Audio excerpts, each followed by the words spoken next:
नमस्कार, यह है 5 की बात। मैं हूं नगमा। जम्मू कश्मीर में विधानसभा चुनाव की तैयारियों के लिए चुनाव आयोग की टीम श्रीनगर पहुंच गई है। मुख्य चुनाव आयुक्त राजीव कुमार के साथ 3 चुनाव आयुक्त, स्थानीय और नेशनल पार्टियों के नेताओं के साथ शेर कश्मीर इंटरनेशनल कॉन्फ्रेंस सेंटर में एक महत्वपूर्ण बैठक हुई। इसके बाद चुनाव आयोग की टीम ने वरिष्ठ अधिकारियों के साथ भी बैठक की है।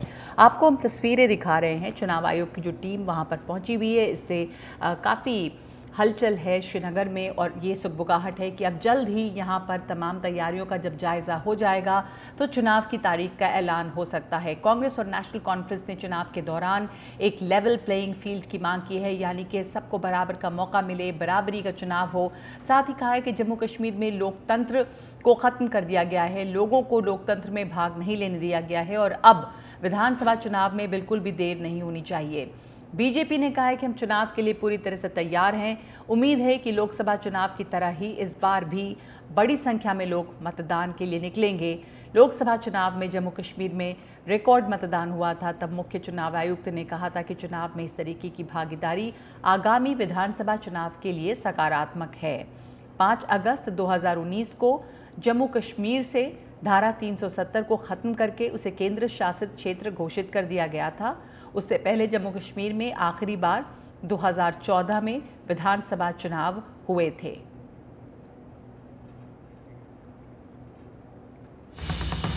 जम्मू कश्मीर में चुनाव की तैयारियां शुरू हो गई हैं।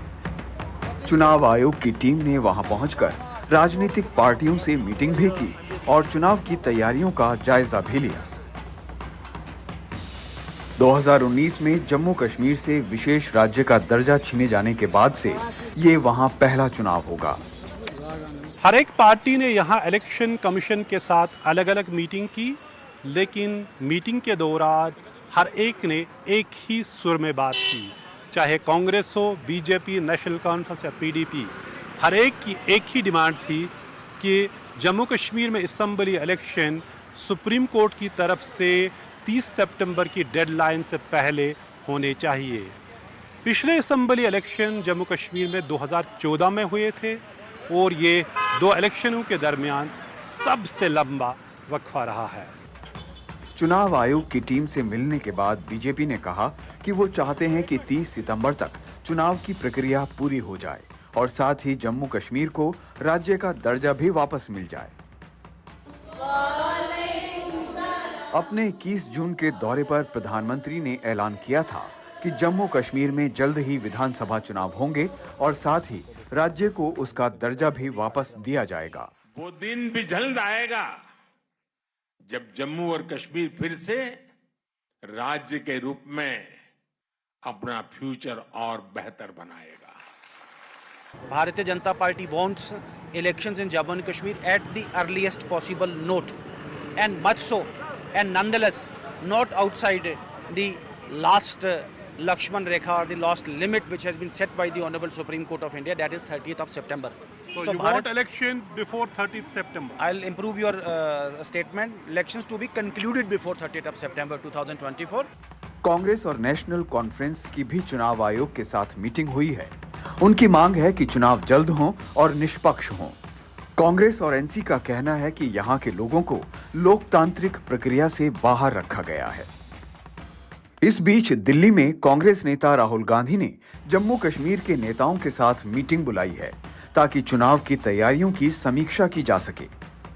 For the last 6 years, we told them that Jammu Kashmir is without democracy, and the people have voted in the past also more than 80% in panchayat elections. At present, there are no ULBs, no panchayats, no assembly.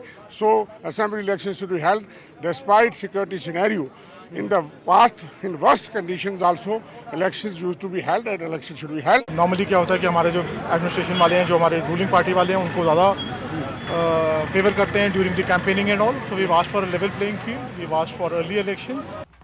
चुनाव आयोग की team मुख्य चुनाव आयुक्त राजीव कुमार के नेतृत्व में प्रशासन के सभी आला अधिकारियों से भी मिली। साथ ही सभी 20 जिलों के एसपी से भी मुलाकात की, जिसमें सुरक्षा व्यवस्था पर चर्चा हुई। पिछले दिसंबर में सुप्रीम कोर्ट की एक संविधान पीठ ने चुनाव आयोग से 30 सितंबर तक जम्मू कश्मीर में चुनाव करवाने का निर्देश दिया था। सवाल है कि क्या चुनाव आयोग सुप्रीम कोर्ट की तय डेडलाइन तक ये चुनाव करवा पाएगा। केंद्र प्रशासित प्रदेश के चुनाव आयोग ने 45 दिन तक एक हेलीकॉप्टर किराए पर लेने की बात कही है। साथ में वोटर लिस्ट को भी 20 अगस्त तक फाइनल किए जाने की बात चल रही है। अगर चुनाव आयोग को सुरक्षा बंदोबस्त सही लगे तो जम्मू कश्मीर में 5 से 6 चरणों में चुनाव हो सकते हैं। श्रीनगर से अपने सहयोगी नसीर मसूदी के साथ नई दिल्ली से मैं नीता शर्मा, एनडीटीवी इंडिया के लिए। तो हमारे साथ इस वक्त जुड़ रही हैं हमारी सहयोगी नीता शर्मा और साथ ही हमारे साथ हैं पूर्व डीजीपी जम्मू कश्मीर एसपी वैद। नीता, मैं आपके पास पहले आऊँ, आपने ये स्टोरी पे हमें रिपोर्ट ये भेजी है और आप जो बता रही थी कि जम्मू कश्मीर में कुछ 5-6 चरणों में चुनाव हो सकते हैं और इसकी तैयारियों को लेकर किस तरह की डिटेल्स हैं, सुरक्षा को लेकर कैसी चुनौतियाँ हैं और चुनाव आयोग की टीम वहाँ पर अभी गई हुई है और वहाँ के तमाम अफसरों से, पुलिस के लोगों से मुलाकात हुई है। तो क्या ये लग रहा है कि जल्द से जल्द वहां पर चुनाव हो पाएंगे? नगमा, जो ऑप्टिक्स की अगर हम बात करें तो केंद्र पूरी तरह से ऑप्टिक्स जो है वो तैयार कर रहा है, चाहे वो हायरिंग ऑफ हेलीकॉप्टर सर्विसेज हो, एम्बुलेंस सर्विसेज हो या फिर फाइनलाइजेशन ऑफ वोटर्स लिस्ट हो 20 अगस्त से पहले, ये भी खत्म करना है। जो ट्रांसफर्स एंड पोस्टिंग्स हैं उसके मुतालिक भी चुनाव आयोग जो है वो ऑर्डर निकाल चुका है। आज शाम को डीजीपी आर स्वेन के साथ चुनाव आयोग की टीम मिलेगी। कल ये टीम जो है वो जम्मू जाएगी। मेन केंद्र सभी पॉलिटिकल पार्टीज का सुरक्षा को लेकर ही था, क्योंकि वैली में जब सुरक्षा करते हैं तो एक बड़ा कंपोनेंट होता है सिक्योरिटी की। जो पॉलिटिकल उम्मीदवार होता है उसे कितनी सुरक्षा मिली हुई है। तो लोगों का ये आरोप है कि किसी पार्टी को ज़्यादा मिलती है, किसी पार्टी को कम। इसको लेकर चुनाव आयोग को काफ़ी कंप्लेंट्स जो हैं वो भी पार्टीज द्वारा दी गई हैं। हालांकि केंद्र सरकार ये कह रही है कि जो रिपोर्ट आएगी उसके आधार पर ही डिसाइड किया जाएगा चुनाव आयोग द्वारा कि क्या वहाँ पर चुनाव होंगे या नहीं होंगे। लेकिन अगर रिपोर्ट सही आती है, असेसमेंट्स ठीक होती हैं, क्योंकि हमें ये भी याद करना होगा 2002 हो चाहे 2008, जब 2002 का चुनाव हुआ था नगमा, तब कालू चक का वहाँ पर अटैक हुआ था। इनफैक्ट जब श्रीनगर में पोलिंग हो रही तो श्रीनगर में भी अटैक, जो इनकाउंटर्स हैं वो चल रहे थे। 2008 में भी स्थिति जो थी वो ज़्यादा सामान्य नहीं थी। तो ऐसे में हालात जो हैं वो काफ़ी बेहतर हैं जम्मू कश्मीर में। लोगों को ये उम्मीद है कि जिस तरह से लोगों ने बढ़ चढ़ के लोकसभा चुनावों में हिस्सा लिया था, तो उनको ये उम्मीद है कि अब उन्हें अपनी नुमाइंदगी करने का मौका जो है दिया जाएगा केंद्र सरकार द्वारा, क्योंकि अभी तक नुमाइंदगी जो है वहाँ पे ब्यूरोक्रेसी कर रही है या फिर लेफ्टिनेंट गवर्नर की तरफ से वहाँ पे पिछले 6 साल से राज किया जा रहा है। नगमा, धन्यवाद आपका। नीता, हमारे साथ एसपी वैद जुड़े हैं, पूर्व डीजीपी जम्मू कश्मीर। वैद साहब, जैसा हमारी सहयोगी नीता शर्मा इस वक्त बता रही थी कि एक बड़ी चुनौती जो है वो सुरक्षा की ही है। आतंकी हमलों की बात पहले जब चुनाव हुए थे तो इन जो पिछले 5 साल गुजरे हैं उसमें क्या बदला है सुरक्षा के मद्देनज़र, खास करके तब जब इधर जम्मू में बहुत ज़्यादा आतंकी हमले एक के बाद हुए एक, और जो टेरर का फोकस है वो वहाँ पर शिफ्ट कर गया है। तो ऐसे में चुनाव करवाना इस वक्त भी एक चुनौतीपूर्ण काम लग रहा है। नगमा जी नमस्कार, मैं नीता को सुन रहा था और देखिए ऐसा है कि जब भी इलेक्शन होते हैं जम्मू कश्मीर में और इलेक्शन कमीशन हमेशा आता है और सभी उच्च अधिकारियों से भी बातचीत होती है, जो सिक्योरिटी से डील करते हैं, इंटेलिजेंस से, जो chief secretary, DGP, home secretary, वो सभी से बात होती है और सिक्योरिटी की असेसमेंट ली जाती है। और जो हमारे सभी जिलों के डिस्ट्रिक्ट मजिस्ट्रेट और डिस्ट्रिक्ट सुपरिटेंडेंट ऑफ पुलिस होते हैं उनसे भी बातचीत होती है। तो ये सुप्रीम कोर्ट की जो डेडलाइन है 30 सितंबर, मैं समझता हूँ केंद्र सरकार बहुत सीरियस है। खुद प्रधानमंत्री जी ने बोला है कि बहुत जल्दी इलेक्शन होगी। और हालांकि आपका सवाल है कि क्या बदला पिछले 5 सालों में। देखिए कश्मीर में हालात बहुत बेहतर हुए थे और बहुत अच्छी तरह से वहाँ जो स्थिति है बिल्कुल कंट्रोल में है। हालांकि वहाँ के जो पिछले कुछ दिनों का अगर आप देखें तो वहाँ भी जो बॉर्डर का केरन सेक्टर है, मचेल सेक्टर है, पाकिस्तान वहाँ भी ट्राई कर रहा है इन्फिल्ट्रेशन करने की और हालात को और बिगाड़ने की कोशिश कर रहा है। लेकिन ये चीजें हम 90 से देखते आए हैं, पाकिस्तान जैसा नेबर जिसका होगा। और जम्मू की जो स्थिति आप मेंशन कर रही हैं, जम्मू में हालात पिछले 15 साल से बहुत अच्छे थे, लेकिन पिछले 2-2.5 साल से पहले रजौरी पुंछ को टारगेट किया गया, फिर आहिस्ता आहिस्ता रियासी, कठुआ, डोडा, इन डिस्ट्रिक्टों में भी वारदातें टेररिस्टों ने की हैं। तो यहाँ स्थिति काफी गंभीर है, लेकिन मैं ये भी यहाँ बोलना चाहता हूँ कि लोगों को आप ब्यूरोक्रेसी की रैमो करम पे नहीं छोड़ सकते। मैं समझता हूँ 5 साल काफी बड़ा वक्फा होता है और इलेक्शन करवानी चाहिए, और हमने इससे ज्यादा डिफिकल्ट टाइम में इलेक्शन करवाई है।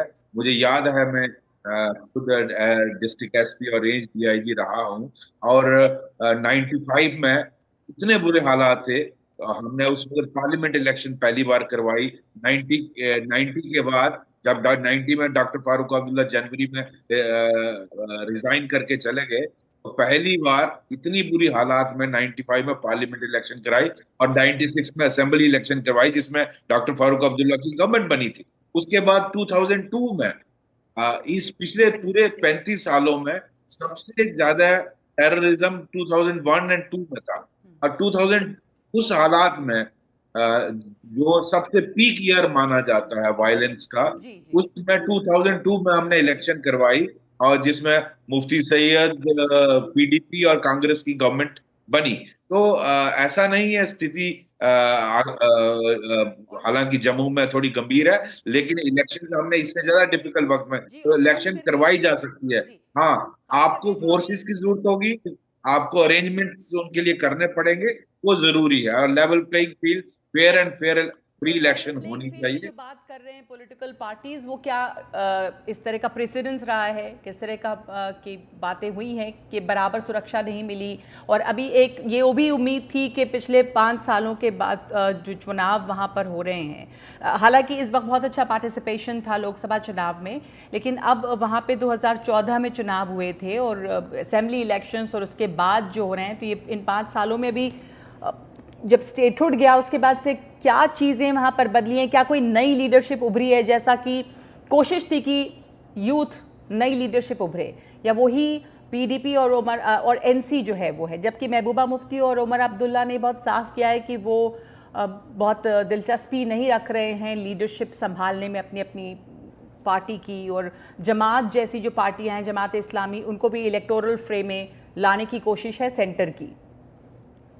देखिए, ऐसा है कि जो पॉलिटिकल पार्टीज की डिमांड है कि सबको बराबर सिक्योरिटी मिलनी चाहिए, और मेरे ख्याल जितने भी 90 कॉन्स्टिट्यूएंसीज हैं हमारी असेंबली की, उसमें लगभग, मैं अपने एक्सपीरियंस से कह रहा हूँ, रफली 15 कैंडिडेट एवरेज हर कॉन्स्टिट्यूएंसी से खड़े होते हैं। तो आपको रफली 150 जो कैंडिडेट होंगे उनको प्रोटेक्ट करना पड़ेगा, और उन सबको इलेक्शन कमीशन मॉनिटर करता है, बराबर सिक्योरिटी मिलती है और एक स्केल से मिलती है, तो उसमें कोई दिक्कत होनी नहीं चाहिए। दूसरा, उनकी जो कैंपेनिंग होगी उसका ध्यान देना है, उनको सिक्योर करना, उनकी मूवमेंट सिक्योर करनी, जो ऑब्जर्वर आएंगे उनको सिक्योर करना, ये सारी डिटेल्ड एसओपी होती है, एक्सरसाइज होती है, जो हमारे आज के ऑफिसर हैं वो मुझे विश्वास है जरूर करेंगे।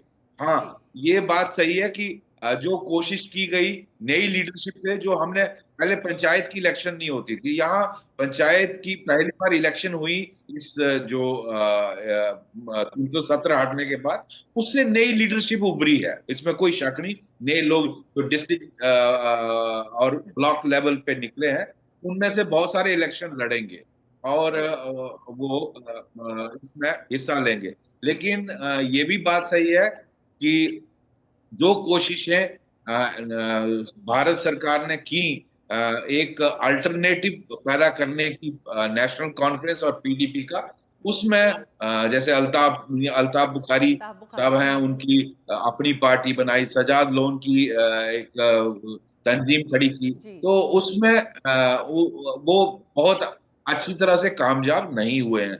अभी भी मुझे लगता है नेशनल कॉन्फ्रेंस और पीडीपी का ही कश्मीर वैली में स्वे रहेगा, और जम्मू रीजन प्राइमरीली बीजेपी का स्ट्रांग होल्ड माना जाता है। हालांकि यहाँ के लोग भी कुछ बीजेपी से उतने खुश नहीं है, तो ये देखना होगा किस तरह के एनकरेजिंग पोलिंग हुई है पार्लियामेंट इलेक्शन में।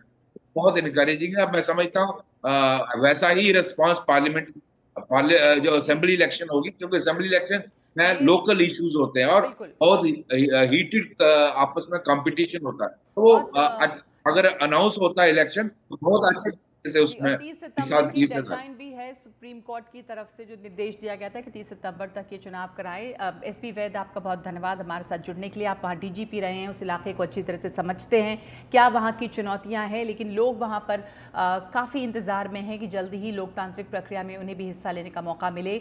5 की बात में एक ब्रेक ले रहे हैं हम। आगे मोदी सरकार ने आज वक्फ बोर्ड एक्ट में बदलाव के लिए संशोधन विधेयक पेश किया है।